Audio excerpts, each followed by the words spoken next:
Ciao ragazzi e benvenuti in questo nuovo video. Oggi voglio spiegarti in pochi minuti come creare una semplice telecamera che segue il nostro player all'interno di Construct 3 e Construct 2.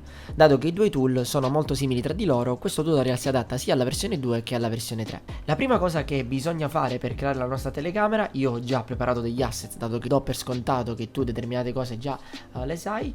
All'interno del nostro layer 0 ci sono 3 oggetti, tra cui l'erbetta davanti, che sono questi oggetti, la piattaforma dietro, ovvero l'oggetto che c'è dietro, ovvero questo qui, lo sfondo, e poi abbiamo un player. In questo momento la dimensione del nostro progetto è di 1280x720. Più che dimensione di progetto, io direi la dimensione della nostra telecamera, e possiamo andare a vedere la dimensione del progetto semplicemente cliccando play e vedendo appunto che la nostra visuale corrisponde anche a quella che è la linea tratteggiata che Construct ci fa vedere qui. Quello che voglio andare a spiegarti in questo tutorial è come creare una telecamera, e ci sono due metodi e voglio farteli vedere entrambi.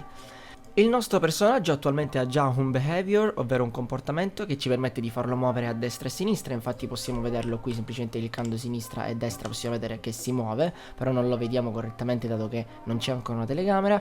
E per fortuna gli sviluppatori di Construct ci hanno messo a disposizione un nuovo behavior, un nuovo comportamento per aggiungere una telecamera al nostro personaggio. Ci basta semplicemente cliccare nel pannello a sinistra dei comportamenti, aggiungere un nuovo comportamento e andare a cliccare ad aggiungere scroll to, che se andiamo a leggere la descrizione centra sempre la visuale in questo oggetto, al centro dell'oggetto stesso. Infatti se io lo vado ad aggiungere e clicco con il tasto play, ecco qui che la telecamera è posizionata proprio al centro del nostro oggetto, e infatti quando si muove succede che il nostro personaggio, ecco qui, è proprio al centro della scena.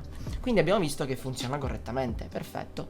Però a me non piace questo effetto che quando il personaggio esce fuori dalla nostra scena, dato che attualmente il nostro progetto è 1280x720, quindi la dimensione del nostro file, però il nostro livello è 1692x850. Infatti come puoi vedere, se adesso vado a spostare tutti gli oggetti, arriva fino a qui. Ovviamente questo ci permette di farci muovere a destra e a sinistra e quindi spostare la telecamera, dato che la linea tratteggiata della nostra telecamera, immagina appunto che questa linea si sposta e quindi può arrivare fino ai margini.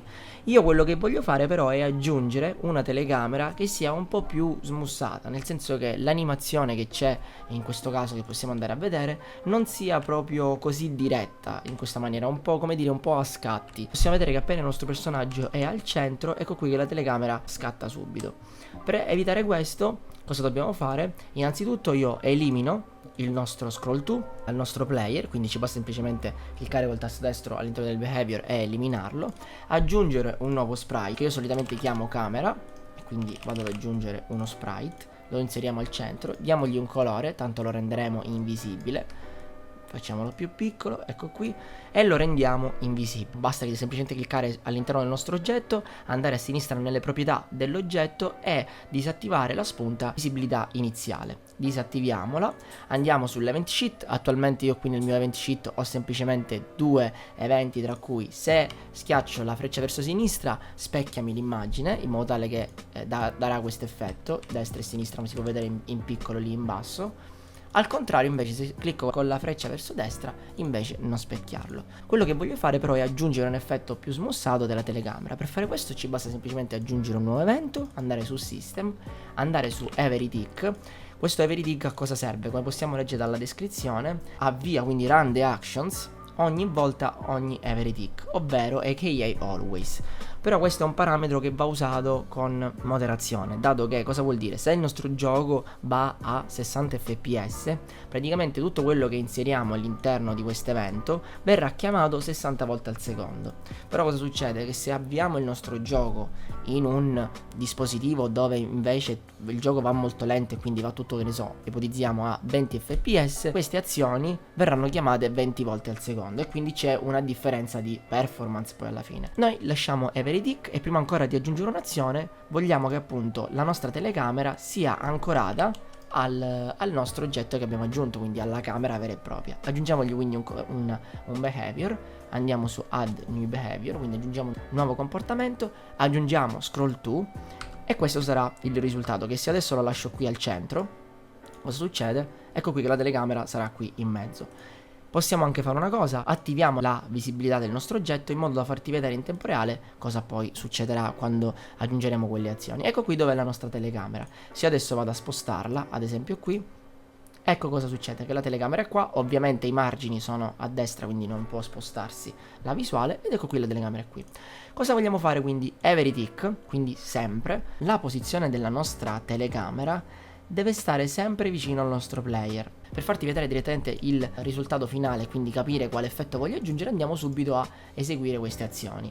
Quindi aggiungiamo una nuova azione, diciamo alla camera di cambiare sempre posizione, quindi set position.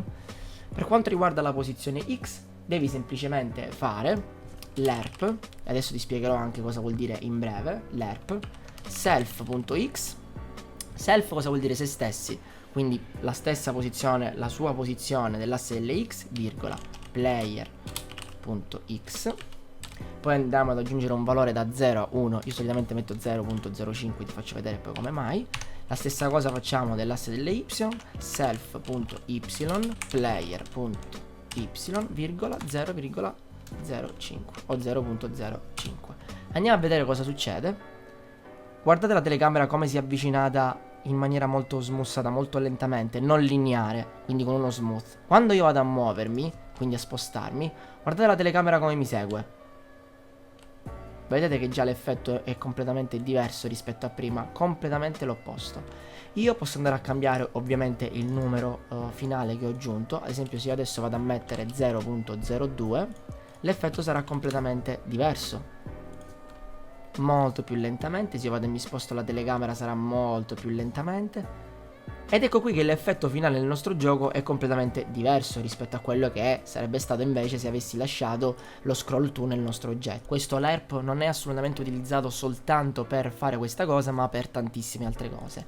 Ad ogni modo voglio aprire una piccola parentesi che ti ricordo che io ho realizzato un corso completamente gratuito, completo, dove vado a spiegarti come realizzare un platform completo e vado anche a spiegarti queste determinate cose, quindi come realizzare il movimento di un personaggio, come aggiungere delle animazioni, e trovi tutto il link in descrizione. Quindi quello che ti consiglio è, se ti è piaciuto questo tutorial, ricordati sempre che trovi invece nel link in descrizione un corso completo gratuito come realizzare un platform, e in quei video corsi, in quei video dove sono video molto più lunghi rispetto a quelli che carico qui su YouTube, vado a spiegarti nel dettaglio alcune cose.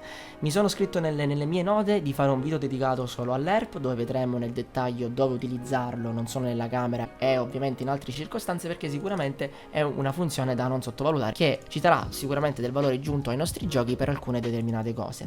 Spero che questo video ti sia piaciuto, ti consiglio quindi di andare a vedere i link che trovi in descrizione, specialmente se vuoi realizzare un platform completo di menu principale, di bottoni per il game over e tutte queste cose qui, quindi un platform veramente completo. Come puoi vedere a schermo trovi qualche immagine già di questo platform. Ci vediamo come sempre con un nuovo video. Se ti è piaciuto questo video ti basta semplicemente lasciare un pollicione in su. Se ti piace l'idea di vedere ogni giorno un video riguardo lo sviluppo di videogiochi, invece ti basta semplicemente cliccare il bottone iscriviti. Ci vediamo domani con un nuovo video e fammi sapere con un commento ovviamente cosa ne pensi. Ciao!